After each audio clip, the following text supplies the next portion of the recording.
Good morning to everyone. Today I am going to discuss you about inverse variation. Oh, you have problem. Worksheet 1, question number 7.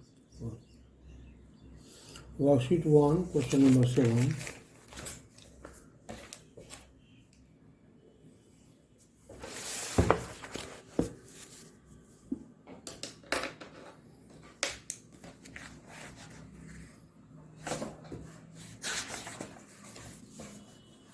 If the weight of 5 sheets of paper is 20 gram, how many sheets of the same paper would weight 2.5 kg? Here, the unit of weight are gram and kg both. You will have to convert it in single unit first. Either kg in gram or gram in kg. Then solve it. Weight का दो unit है, एक KG है और एक ग्राम है, दो unit है। तो चाहे तो ग्राम को केजी में कन्वर्ट कर दो या केजी को ग्राम में कन्वर्ट कर दो, तब सॉल्व करो तो प्रॉब्लम बन जाएगा। अब आते हैं सॉल्यूशन करते हैं। तो टू वेरिएबल्स आर, तो वेरिएबल्स है क्या सब? तो नंबर ऑफ पेपर शीट्स एक वेरिएबल और दूसरा है वेट ऑफ पेपर शीट्स। कौन एक्स और कौन वाई इसकी पहचान कैसे करेंगे? तो wait of paper sheets depends on number of paper sheets. So weight of paper sheet is dependent variable, so it is taken as variable y. And number of paper sheets, it is variable x, independent variable x. अब आते हैं, एक wait है ग्राम में, दूसरा है wait KG में। तो केजी को ग्राम में कन्वर्ट कर देते हैं, आप ग्राम को भी केजी में कन्वर्ट कर सकते हैं, कोई एक यूनिट रखना है। तो 2.5 kg equal to 2.5 into 1000, 2500 gram. 2.5 kg equal to 2500 gram. आइए फॉर्मेट तैयार करते हैं। इससे इधर वेरिएबल पार्ट, इससे इधर कांस्टेंट पार्ट लिखेंगे। तो वेरिएबल दो है, number of paper sheets variable x, number has no unit, number को कोई यूनिट नहीं होता है, यूनिट नहीं दिए इसलिए। Weight of paper sheets it has unit, weight किसमें? तो इन ग्राम, तब हम केजी को ग्राम में कन्वर्ट किए, weight in gram, it is variable y. अब क्वेश्चन कर रहा है, if the weight of 5 sheets of paper is 20 gram, number of paper sheets 5, its weight is 20 gram. यहाँ ग्राम नहीं लिखेंगे, ग्राम यहाँ लिखा हुआ। तो how many sheets of same paper would weigh 2.5 kg? 2.5 kg means 2500 gram. Weight of paper sheets 2500 gram, number of paper sheets how much? A let, यहाँ x y नहीं लिख सकते हैं, वेरिएबल इधर रहेगा, इधर कांस्टेंट। ए लेट, इसलिए ए लिखे, बी लिखे, सी लिखे, एम लिखे, एन लिखे। यानी वेरिएबल जो इधर है वो इधर व्यवहार नहीं हो सकता है। ए लेट यानी 2.5 kg वेट होगा कितने पेपर शीट्स का? तो ए पेपर शीट्स का मान लिया। अब देखते हैं, weight depends on paper sheet. कैसे डिपेंड करता है? तो पेपर शीट की संख्या बढ़ाएंगे तो वेट बढ़ जाएगा, पेपर शीट की संख्या कम करेंगे तो वेट कम हो जाएगा। इसका मतलब एक वेरिएबल के वैल्यू को बढ़ाते हैं तो दूसरा बढ़ जाता है, एक को कम करते हैं दूसरा कम हो जाता है। It is direct variation, it is a problem of direct variation. That means x is in direct variation to y, x is in direct variation to y, since x is in direct variation to y according to question के अनुसार। तो जब direct variation हो तो we multiply diagonally multiply करेंगे। a into 20 equal to 5 into 2500। x is in direct variation, therefore a into 20 is equal to 5 into 2500। a into 20 is equal to 5 into 2500। और a is equal to, जो 20 को इधर लाते हैं, ये multiplication में है तो डिवीजन में आ जाएगा। 5 into 2500 डिवाइडेड बाई 20, 0 0 कैंसिल, 125 2 जा 250, तो 5 into 125 is equal to 625, यानी a is equal to 625, a is equal to 625, यानी answer should in words, answer को वर्ड्स में लिखना है। Therefore number of paper sheets is 625। कितने पेपर शीट का वेट जो है वह 2.5 kg होगा, तो 625 पेपर शीट्स का वेट होगा 2.5 kg। Answer is 625। अब आते हैं इन्वर्स वेरिएशन। इन्वर्स वेरिएशन क्या है, तो पहले इसको देखते हैं। इन टू वेरिएबल्स इंक्रीजिंग और decreasing value of one variable corresponding value of other variable decreases or increases respectively। Increasing value of one variable corresponding value of other variable decreases।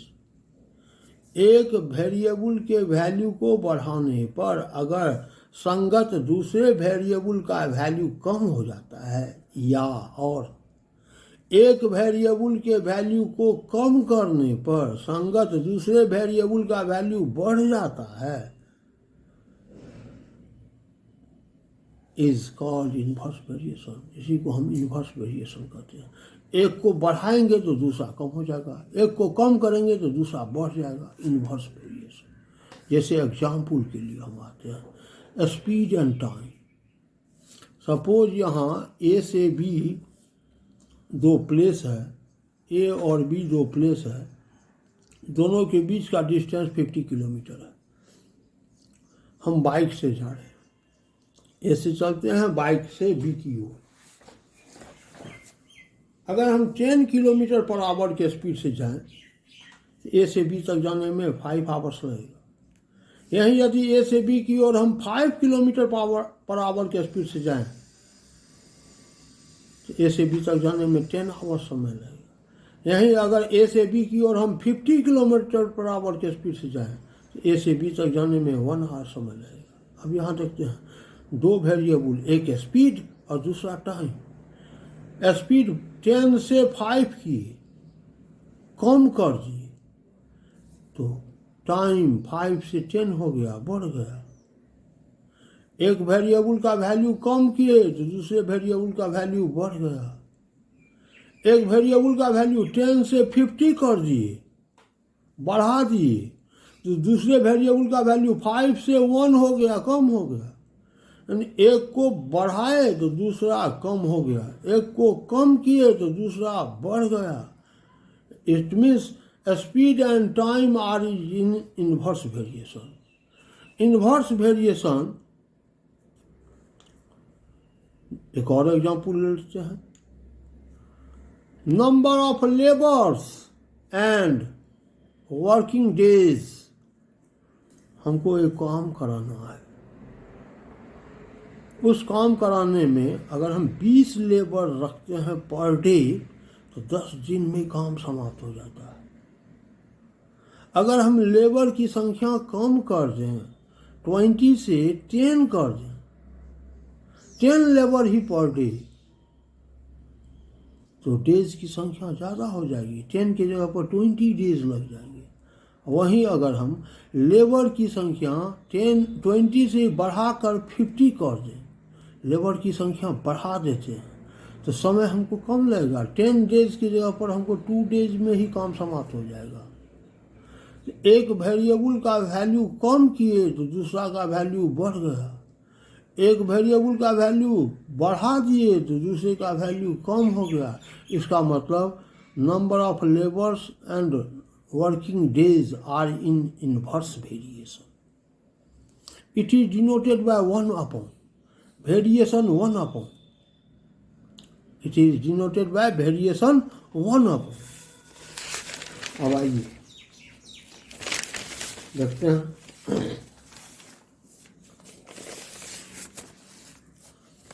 For two variables x and y, x is inverse variation to y. इसको लिखते हैं ऐसे, x is in variation to 1 by y. 1 by y इसको हम पढ़ेंगे inverse variation, पढ़ेंगे x is in inverse variation of y. x और y जो है वह इनवर्स वेरिएशन में है, इसको ऐसे रिप्रेजेंट करेंगे 1 by इनवर्स वेरिएशन. इस वेरिएशन सिंबल को हटाने के लिए, इसके जगह पर इज इक्वल टू लिखने के लिए तो कांस्टेंट से मल्टीप्लाई करना पड़ेगा.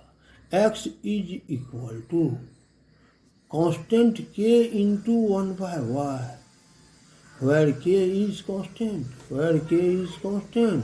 called inverse variation constant.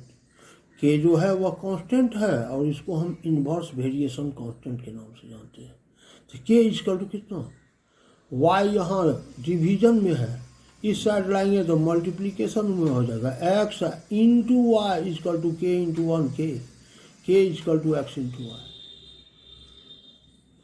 यानी product of variables is called inverse variation constant.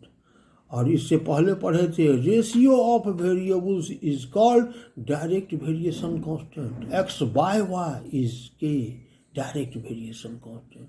The product of variables is called inverse variation constant. A ratio of variables is called direct variation constant.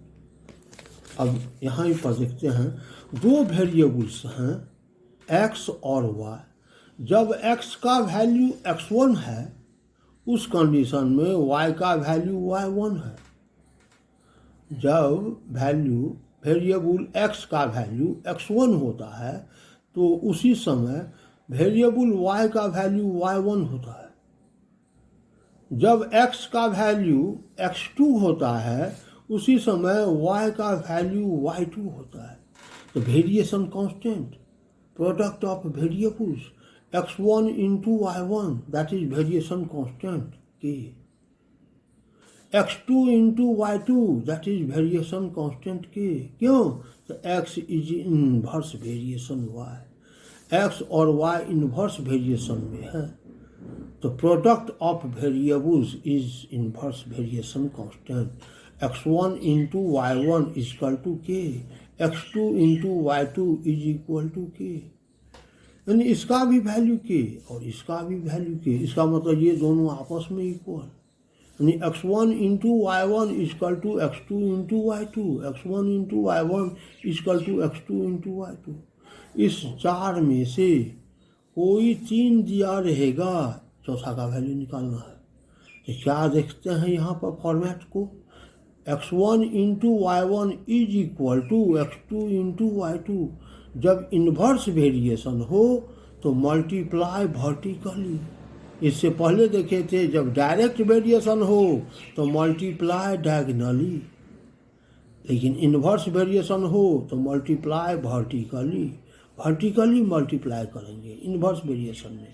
और direct variation हो तो diagonally multiply करेंगे, इसको इससे इसको इससे. तो अब इन्वर्स वेरिएशन तो मल्टीप्लाई वर्टिकली. अब आइए page number 58 worksheet 2, page 58 worksheet 2. इसमें कहता है fill in the following tables A and B varies inversely. Fill in the missing values. A and B vary inversely. Fill in the missing values. जैसे यहाँ पर दिया हुआ है फर्स्ट A और B दो वेरिएबल्स हैं. यहाँ ये वेरिएबल्स हैं A और B. जब A का वैल्यू 7 है उस कंडीशन में B का वैल्यू 8 है. जब b का वैल्यू 4 है तो a का वैल्यू कितना होगा? जब a का वैल्यू 28 है उस कंडीशन में b का वैल्यू क्या होगा? तो लेट माना when b is 4 a is m, when a is 28 b is n, ऐसा माना। तो m और n का वैल्यू हमको निकालना है। तो यहाँ दिया हुआ है a is inverse variation to b, a is inverse variation to b। तो जब इनवर्स वेरिएशन होगा तो वी मल्टीप्लाई वर्टिकली, हम वर्टिकली मल्टीप्लाई करेंगे। तो पहले इस दोनों को लेकर के चलते हैं। 7 into 8 equal to m into 4। आइए इनवर्स वेरिएशन में वर्टिकली मल्टीप्लाई करेंगे। तो m into 4 equal to 7 into 8, m into 4 equal to 7 into 8। तो m इजकल टू, तो 4 इधर लाएंगे, ये मल्टीप्लिकेशन में है तो डिवीजन में आ जाएगा। 7 into 8 divided by 4, m equal to 7 into 8 divided by 4, 4 2 जा 8, 2 7 जा 14, m equal to 14। When b is 4 a is 14। अब आइए इसको हटा देते दिमाग से। When a is 7 b is 8, when a is 28 b is how much? b is n, n का वैल्यू क्या होगा? a is in inverse variation to b, जब इनवर्स वेरिएशन है तो multiply vertically. 28 into n equal to 7 into 8, 28 into n equal to 7 into 8। n equal to 8 यहाँ multiplication में है, इस साइड लाएंगे तो डिवीजन में आ जाएगा। तो n equal to 7 into 8 divided by 28। 7 4 जा 28, 4 2 जा 8, n इजकल टू 2। तो when a is 28 b is n। बहुत इंपॉर्टेंट क्वेश्चन है ये।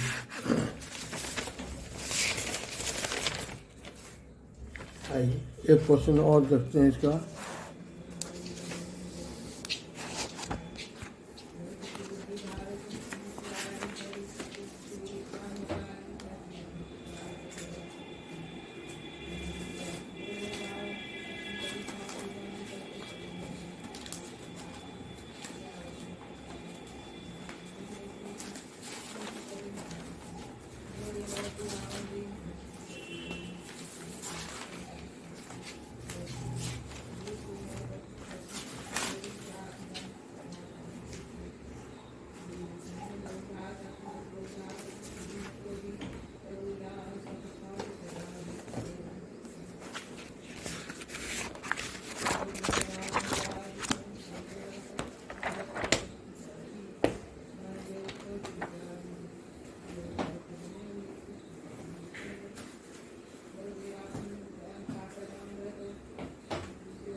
हम आ रहे हैं क्वेश्चन नंबर 10,